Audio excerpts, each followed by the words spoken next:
The number one thing I'm doing, as I'm always doing, is I'm walking around during the explore time, and I'm observing, and I'm making notes for myself, and trying to figure out what is it that the kids are understanding and what are they struggling with, and what parts do we need to actually bring up in our summary that would tie everything together for the kids.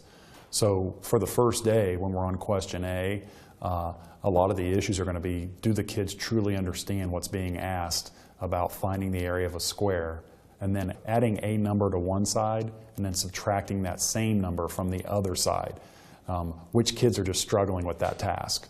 Then we need to turn our focus to, now what's the mathematics here? What patterns are we seeing in the table of data that we've just recorded? What patterns are we seeing amongst the area of the original square and the area of this new rectangle that's been created with the same scenario every time? For the kids who are physically drawing squares and rectangles, all the notation that they're putting down on their paper, and is it making sense to them? And how are they seeing that the difference between the areas is always 4? And does it show up on a picture form on their charts?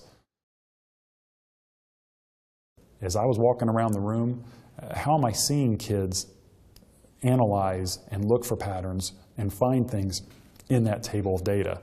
And who can I call on who can share ideas that I think all kids need to hear in this lesson at this time? But more than likely, for the majority of our summary, I'm going to be processing those questions and then calling on kids to share those ideas.